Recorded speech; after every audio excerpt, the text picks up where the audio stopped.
வணக்கம். ஜவைஜத் from jowar வட்டிப்பூர் power writer அப்படிங்கிற YouTube channel மூலமாக உங்கள் மீண்டும் சந்திக்கிறோம். மற்ற மகிழ்ச்சி.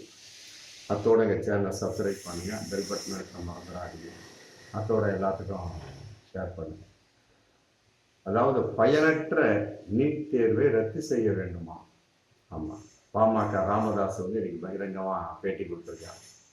இத்தனை வருஷமாக தெரியல, இன்னைக்கு மட்டும்தான் தெரிஞ்சிருக்கு. 2024 சரியான அடி, படுதோல்வி அடைஞ்சது பாமக.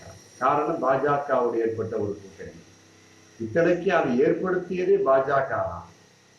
இவ்வளவு நாள் குளிர் காய்ந்து கொண்டிருந்த பாமக ராமதாஸ் இன்னைக்கு மட்டும்தான் பயனற்றது அப்படின்னு அந்த நீட் தேர்வை பத்தி இன்னைக்கு தான் தெரிஞ்சிருக்கு. அது இந்த வருஷம் பயங்கரமான குளறுபடி. மொத்தம் வரக்கூடிய ஒரு முதல் மதிப்பெண் அப்படின்னா 720 வரக்கூடிய ஒரு சூழல். ஏதோ ஒரு அடுத்த நிலை அப்படிங்கிற கான்செப்டுக்கு வந்து 716 வரலாம், அவ்வளவுதான். அதே நேரத்தில் ஏதோ ஒரு தவறான ஒரு வினாவுக்கு ஒரு தவறான பதில் அளிச்சா அப்படின்னா 715 வரலாம். ஆனா இந்த தூரம் அப்படி இல்லை. 719, 718, 711 இதுக்கெல்லாம் சாத்தியமே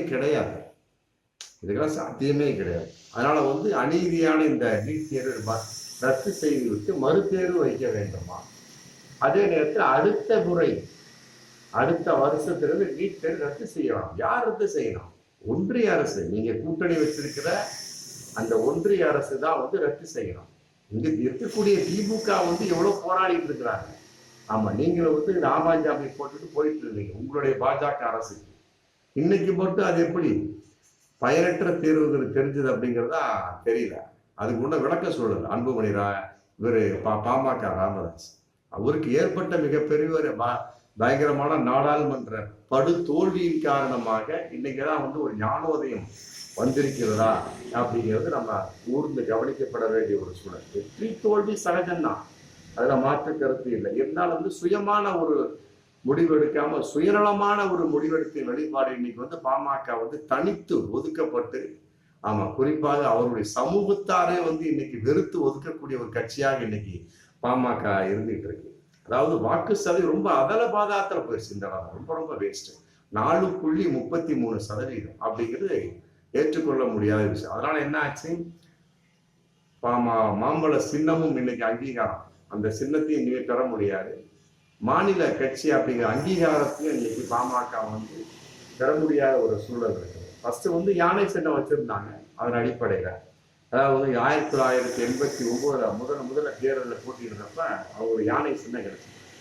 அந்த யானை சின்னத்துல போட்டியிட்ட சமயத்தில் 5.82% கிடைச்சு ஓட்டு. அன்னைக்கு கூட பரவாயில்லையே. 1989 அந்த நேரத்தில் 5.89 யானை சின்னத்துல போட்டியிட்டப்ப கிடைச்சிருக்கு பாமக. இன்னைக்கு ஒண்ணுமே இல்லை, 4.33. ஆமா, அதே நேரத்துல 1998 வரைக்குமே அவங்களுக்கு ஏற்ற இறக்கமா தான் வந்திருக்கு. ஆமா, 89 90. காரணம் என்ன? மாறி ஏற்ற இறக்க காரணம் மாறி அவங்க விருப்பத்துக்கு சுயநலமாக ஒரு முடிவெடுத்து கட்சியை மாறி கூட்டிட்டு வைத்துக் கொண்டாங்க. அதன் அடிப்படையில் யானை சின்னமும் பறி போச்சு. அதன் அடிப்படையில் 1999 மாம்பழ சின்னம் கொடுக்கப்பட்டுச்சு தேர்தல் ஆணையத்தினால. அப்புறம் அதன் அடிப்படையில் நாடாளுமன்ற தேர்தல் இச்சின்னத்தை வச்சுக்கிட்டு 2001, 2004 நாடாளுமன்றம், சட்டமன்றம், 2009, 2011, 2014, ஆமா, எல்லாத்துலேயுமே கூட்டணி வச்சு மாம்பழத்தை தப்பிக்க வைக்கக்கூடிய ஒரு சூழ்நிலை. அதே நேரத்தில் 2016 தனித்து போட்டிட்டார் ராமதாஸ். அதே ஒன்று பப்பு வேகலை. அப்புறம் தான் 2019 நாடாளுமன்ற தேர்தல் பிளஸ் 2021 சட்டமன்ற தேர்தல் அதிமுகவுடைய கூட்டணி வச்ச சமயத்துல 2019 அந்த நாடாளுமன்ற தேர்தல் 5.42% ஓட்டு கிடைச்சது. அப்புறம் மற்றபடி சதவீத வாக்கு அப்படிங்கிறது வந்து எந்த ஒரு விஷயம் இருக்கு. மற்றபடி அதுல வெற்றி கிடையாது. 5.42% அவ்வளவுதான், மற்றபடி வெற்றி கிடையாது.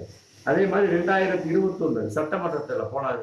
சட்டமன்ற தேர்தலில் 5 தொகுதிகளில் வெற்றி அடைஞ்சாங்க. ஆமா, 5 தொகுதி வெற்றி. ஆனா வந்து அதே நேரத்துல 3.80% வாக்கு, ரொம்ப சரிவு.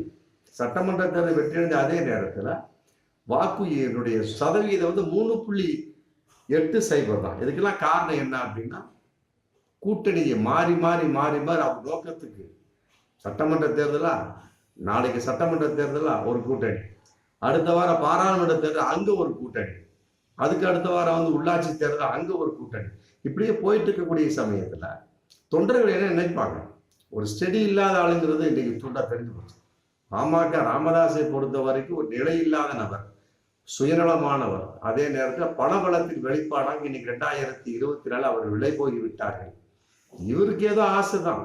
அதிமுகவோட கூட்டணி 2024 நாடாளுமன்ற தேர்தலில் அன்புமணி ராமதாஸ் தன்னுடைய பையனுடைய நிலையின் வெளிப்பாடாக அவர் வைத்த கூட்டணி இன்னைக்கு அவருக்கே இன்னைக்கு வேட்டு வச்சிருச்சு. இன்னைக்கு தொண்டர்கள் எல்லாம் வந்து மனம் மாறக்கூடிய ஒரு சூழல்ல இன்னைக்கு படு பாதாளத்தில் வந்து இன்னைக்கு போயிட்டு இருக்கு. அதே நேரத்துல பாமகவை பொறுத்த வரைக்கும் இடஒதுக்கீடுக்கு எதிர்ப்பு, சாதிவாரி கணக்கெடுக்கு எதிர்ப்பு, என்ன எல்லாத்துக்கும் எதிர்ப்பு. அப்புறம் எதுக்கு பாஜகவோட கூட்டணி வச்சா ராமதாஸ்? இப்ப பாருங்க, நீட் தேர்வு பயனற்ற நீட் தேர்வு அப்படிங்கிறாங்க. நீட் தேர்வுக்கு ஆதரவு அவங்க பாஜக, அவங்க கொண்டு வந்தது தானே. அன்னைக்கு எதிர்க்காத ராமதாஸ் இன்னைக்கு எப்படி எதிர்க்கிறார் அப்படிங்கிறது தெரியல. ஏன்னா அதனால மக்களுடைய ஒரு வெறுப்புணர்வு இதுல நிறைய, தொண்டர்களுடைய வெறுப்புணர்வு. ஆமா, அவங்களுடைய கட்சிக்காரர்களே வந்து ஏகப்பட்டது பாமக மாம்பழ சின்னத்துக்கு ஓட்டு போடவில்லை அப்படிங்கிற பகிரங்கமான ஒரு தகவல் இன்னைக்கு நிறைய போயிட்டு இருக்கு. திண்டுக்கல் சுத்தம் ஒண்ணுமே இல்லை. அதையெல்லாம் விட மோசம் 3வது இடம் அப்படிங்கிறது காஞ்சிபுரம்.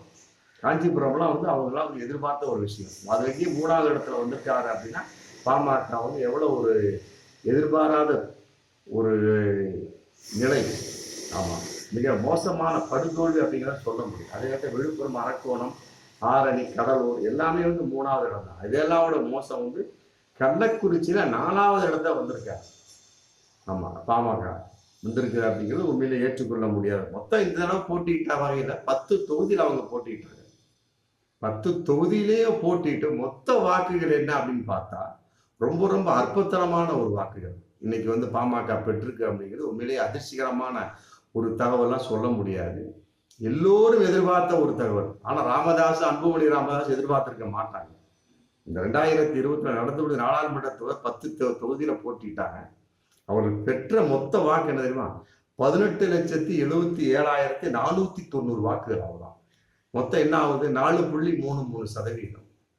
அப்படிங்கிறப்ப சின்னம் எப்படி கிடைக்கும்? கட்டாயமா வாய்ப்பே கிடையாது. மாம்பழ சின்னம் கைவிட்டு போயிடுச்சு. மாநில கட்சிங்கிற அங்கீகாரமும் கைவிட்டு போயிடுச்சு. அதையெல்லாம் விட தொண்டர்களை ஏகப்பட்டு கைவிட்டு பிற கட்சிகளுக்கு தாவி விட்டார்கள். அதையெல்லாம் விட அந்த கட்சியில உள்ளவர் ஏகப்பட்ட பேர் இந்த தேர்தலில் 2024 நாடாளுமன்ற தேர்தலில் ஓட்டே போடவில்லை அப்படிங்கிறது பகிரங்கமான விஷயம். திண்டுக்கல்லாம் வந்து பாமக யாருமே ஓட்டு போடவில்லை. எல்லாமே அதிமுக விலை போகி விட்டார்கள். அல்லது நிறைய பேர் வந்து திமுகவுக்கு தான் போட்டாங்க.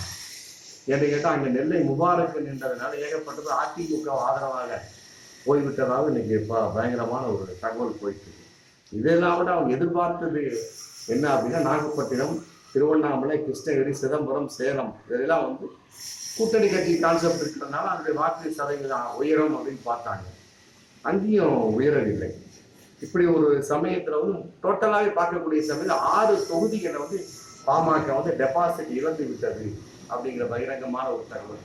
இப்படி எல்லாம் ஒரு இருக்கக்கூடிய சமயத்துல தான் இன்னைக்கு வந்து நீட் தேர்வை பற்றி இன்னைக்கு வாய் தொடர்ந்துருக்கிறார் இது பாமக ராமதாஸ். பயனற்ற தேர்வா, அதனால வந்து இந்த இந்த தேர்வு வந்து ரத்து செஞ்சிடணும், மறு தேர்வு வைக்கணும். அடுத்த வருஷத்திலிருந்து நீட் தேர்வு சுத்தமாக ரத்து செய்து விட வேண்டும் அப்படின்னு இன்னைக்கு பகிரங்கமா அறிக்கை வச்சிருக்காரு. இதை வந்து போன வருஷம் சொல்லியிருந்தாலும் பரவாயில்ல, அவர் ஒரு நியாயமான நபர் அப்படிங்கிறத நம்ம பார்க்கணும். இந்த வருஷம் சொல்லக்கூடிய சமயத்துல இது ஜெயிச்சிருந்தா கட்டாயமாக பயனுள்ள தேர்தலா போயிருக்குமோ அப்படிங்கிற ஒரு கேள்வி இதுல வருதா இல்லையா? அப்ப இதெல்லாம் வந்து சுயநலமான ஒரு போக்கின் வெளிப்பாடு. ஆமா, இந்த கட்சியை பொறுத்த வரைக்கும் தன்னுடைய தொண்டர்களையே தக்க வைத்துக் கொள்ள முடியாத ஒரு கட்சியாக போய்விட்டக்கூடிய சமயத்துல இவர்கள் வரும் காலங்கள் எவ்வாறு ஜெயிப்பார்கள் என்பதை பகிரங்கமான ஒரு கேள்வியாக இன்னைக்கு இருந்து கொண்டிருக்கிறோம். பார்ப்போம் மீண்டும் அடுத்த வீடியோ. நன்றி.